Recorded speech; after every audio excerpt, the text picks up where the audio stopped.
Salut à tous, aujourd'hui épisode numéro 996 de l'After Zappimage et aujourd'hui on est le 5 mai et vous le savez, le 5 mai c'est un jour assez particulier dans le football français, c'est un jour noir. Malheureusement il y a 29 ans jour pour jour, demi-finale de Coupe de France du côté de Furiani à Bastia, entre le Sporting Club de Bastia et l'Olympique de Marseille. Un jour qui restera évidemment dramatique dans l'histoire du football français puisqu'une tribune s'était effondrée du côté de Furiani causant la mort de 18 personnes et plus de 2000 blessés. On a évidemment une pensée émue pour toutes les victimes de ce drame du football français. On enchaîne les amis avec la demi-finale retour de la Champions League. Ce soir, les Blues de Chelsea affrontent le Real Madrid. Un match très indécis puisqu'à l'aller on a eu un score de 1 partout avec des Blues qui ont vraiment bien embêté les merengues. Donc un match très indécis ce soir du côté de Stamford Bridge. Ensuite on continue avec ces petites infos qui concernent le Paris Saint-Germain mais aussi Chelsea. Le pire scénario certainement pour les supporters parisiens, ça serait de voir Thomas Tuchel emmener son équipe en finale de la Champions League et même peut-être pourquoi pas la remporter si jamais les Blues se qualifient, avec aussi Thiago Silva, l'ex-capitaine du Paris Saint-Germain, et puis le PSG qui pourrait aussi perdre le titre de champion de France dans les prochaines semaines, puisque pour le moment le titre de champion de France tend les bras au LOSC. Ensuite on continue du côté du Real Madrid avec la liste des convoqués pour le match face à Chelsea. Vous faites un petit arrêt sur image pour découvrir l'ensemble des joueurs retenus par Zinedine Zidane. À noter encore une fois quelques absences, notamment Lucas Vazquez, Dani Carvajal et Raphaël Varane. En revanche, le Real enregistre un retour. On en parlait hier, il était dans l'attente d'un test PCR négatif. Et bien ce test s'est avéré négatif. Fede Valverde fait son retour dans le groupe madrilène. Ensuite, une déclaration de Zinedine Zidane qui nous dit: les sensations sont bonnes, nous sommes prêts, nous savons ce qui nous a amenés jusqu'ici et nous allons tout donner pour aller en finale. Sergio Ramos, il est avec nous. Avoir notre leader, c'est la chose la plus importante pour le groupe. Ensuite, autre déclat de Zinedine Zidane qui nous parle d'Eden Hazard. Il nous dit: c'est un très bon moment pour lui, nous allons avoir besoin d'Eden, il va nous aider, c'est sûr. Tous les joueurs qui sont venus sont prêts, ne vous inquiétez pas, nous allons mourir sur le terrain et tout donner jusqu'au coup de sifflet final. Vraiment un match très indécis. On l'a dit, les Blues qui ont vraiment fait une grosse prestation la semaine dernière du côté de Madrid. Après, on connaît aussi l'expérience du Real Madrid en Champions League et on sait aussi que le Real dos au mur, c'est une équipe qui est vraiment hyper solide. Donc super match évidemment ce soir du côté de Stamford Bridge. Une petite info sur l'organisation défensive du Real Madrid. On sait qu'il y a eu énormément de blessés cette année dans le secteur défensif.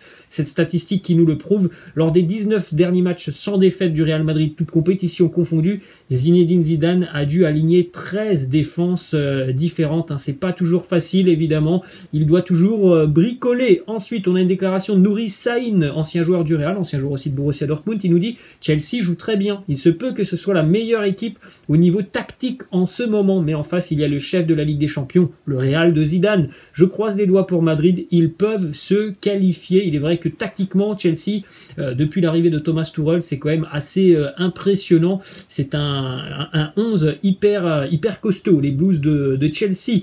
Ensuite, justement du côté des Blues, une petite info qui concerne Thomas Tuchel, qui a donc été limogé par le Paris Saint-Germain il y a 4 mois maintenant. Et bien 4 mois plus tard, avec sa nouvelle équipe, il est en passe de les emmener en finale de la Champions League. Les Blues de Chelsea sont évidemment ravis du rendement de Thomas Tuchel et ils ont d'ores et déjà pris contact avec les représentants de Thomas Tuchel pour tenter de prolonger son contrat. Ensuite, on continue les amis avec la défaite du Paris Saint-Germain hier en demi-finale retour de la Champions League du côté de l'Etihad Stadium. City s'impose 2-0 avec un doublé pour Riyad Mahrez, le Paris Saint-Germain qui n'a pas réussi à réaliser cet exploit du côté de l'extérieur.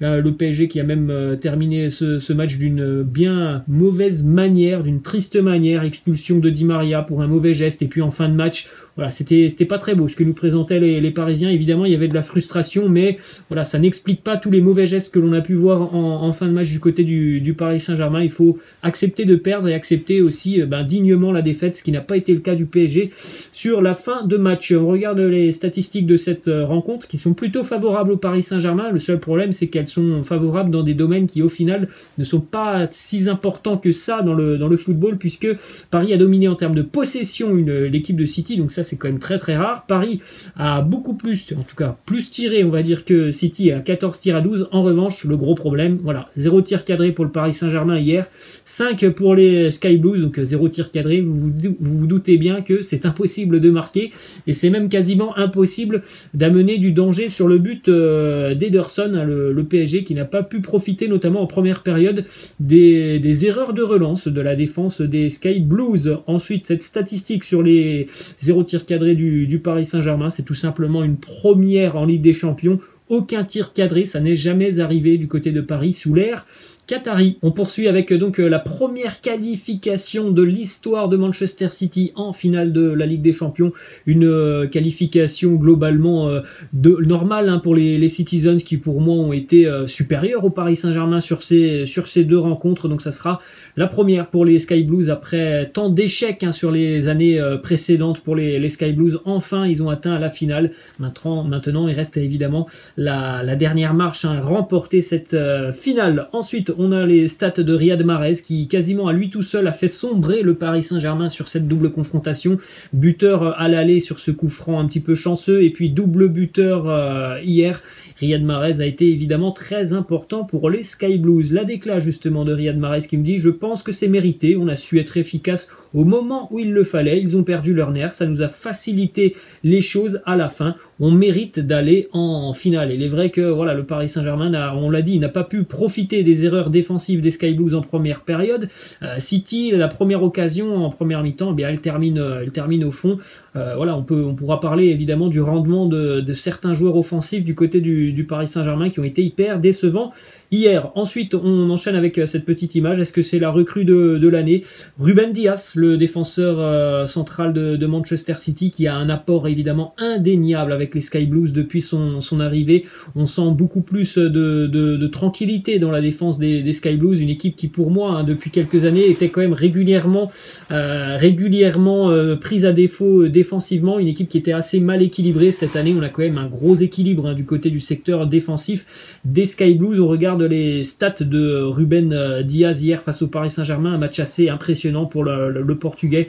100% de tacles réussis, 90% de passes réussies, 41 ballons touchés, 3 tirs contrés, c'est tout simplement monstrueux, hein, pour un défenseur. Ensuite, le duo John Stones et Ruben Dias, lorsqu'ils sont alignés 90 minutes ensemble avec City, il y a seulement 8 buts concédés et 13 clean sheets pour les Sky Blues. On enchaîne avec les stats défensives de City cette année en Ligue des Champions. C'est tout simplement la meilleure défense de la compétition, et on le sait en général, avoir une très bonne défense, ça permet de remporter des titres, et les Citizens en sont tout proches. 12 matchs de Champions League cette année, seulement 4 buts encaissés, c'est un but tous les 3 matchs encaissés par la défense de City.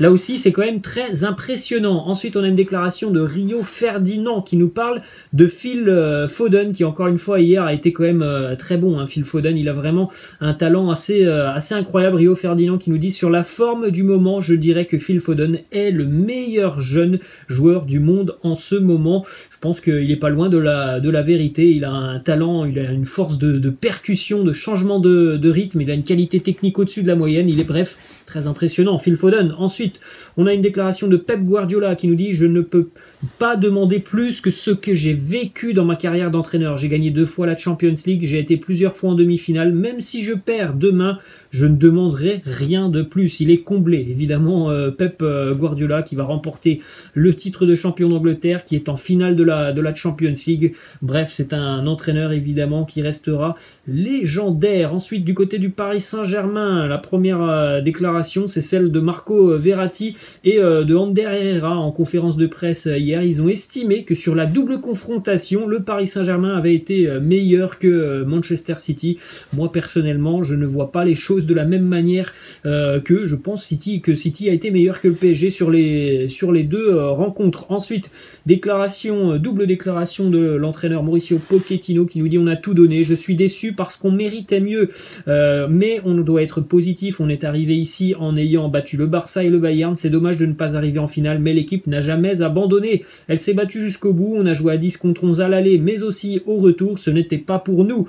On va y retourner l'année prochaine en étant plus fort. Le club et les joueurs seront prêts à gagner les matchs qu'il reste sur cette fin de saison. C'est vrai que voilà, on n'oublie pas quand même le parcours du Paris Saint-Germain. Tout n'est pas à jeter. Il y a quand même l'élimination du Barça, l'élimination du champion en titre, le Bayern. Après, tu tombes aussi face à une équipe qui est très très forte, celle de Manchester City. Et comme le dit Mauricio Pochettino, la saison parisienne n'est pas terminée. Évidemment, le grand objectif du Paris Saint-Germain chaque année, c'est la Champions League. Mais voilà, cette année, il va falloir batailler jusqu'au bout, notamment avec Lille. Ensuite, autre déclat, il nous dit, si on analyse les deux matchs, on a dominé une équipe qui était très difficile à maîtriser. Le Mauricio Pochettino a estimé que voilà, il y a eu un petit pourcentage de chance qui a plutôt tourné du côté de Manchester City. Ils ont été aussi beaucoup plus cliniques que nous. Ils ont mis les buts qu'il fallait. On a joué le match que l'on a voulu avec le plan qu'on voulait mettre en place. Moi, je suis encore une fois pas tout à fait d'accord avec Mauricio Pochettino. Ça dépend ce que l'on entend par maîtriser cette équipe de Manchester City. On l'a vu les stats hier. Oui, il y a la possession. Oui, il y a les tirs côté parisien, mais en termes d'efficacité, en termes d'occasion, toutes les statistiques sont favorables à Manchester City. Alors, je ne suis pas sûr que ça soit ça, la maîtrise qu'attendait le Paris Saint-Germain hier face aux Sky Blues. Ensuite, la déclaration de capitaine Marquinhos, qui encore une fois quand même a été l'un des seuls Parisiens hier à être au niveau de ce rendez-vous. Malheureusement, sa tête en première mi-temps aurait peut-être pu changer les choses. Sa tête qui touche la barre transversale. Il nous dit, ce genre de match se paye cash sur des détails. Eux, ils sont venus une fois dans notre surface et ils ont fait un but à 0. Déclaration de Leonardo qui nous dit « Mes joueurs m'ont parlé des insultes de l'arbitre, c'est tellement clair, c'est dommage, il y a eu beaucoup de situations mal gérées. » Alors il est vrai que certains joueurs du Paris Saint-Germain, notamment Marco Verratti et Ander Herrera, se sont plaints d'insultes qu'aurait proféré Björn Kuipers, l'arbitre de la rencontre hier. Ensuite on a la déclaration d'Ander Herrera justement sur le comportement de l'arbitre hier. Il nous dit « On parle de respect avec les arbitres, mais l'arbitre lui-même a dit fuck off à Leandro Paredes. Si on dit ça, on a une suspension de 3 ou 4 matchs. » Marco Verratti a absolument dit la même chose en conférence de presse. Il leur a dit fuck you. Voilà, c'est les mots qui auraient été proférés par Björn Kuipers hier. Évidemment, c'est très très grave. Ensuite, les stats de Neymar hier sur cette rencontre. Il n'a gagné que 8 de ses 20 duels. Malheureusement, on a vu le Neymar qui a voulu tout faire par lui-même, qui n'a pas beaucoup pensé au collectif. Ensuite, les stats de Neymar qui n'a pas marqué lors de ses 7 derniers matchs en Ligue des Champions lors de phases à élimination directe. Donc évidemment, dans les moments importants, malheureusement, Neymar ne répond pas présent en Champions League et c'est bien malheureux. Ensuite, on a une déclaration de Christophe Jallet qui nous dit « Neymar a trop voulu faire la différence seul. Il en a parfois oublié ses partenaires. »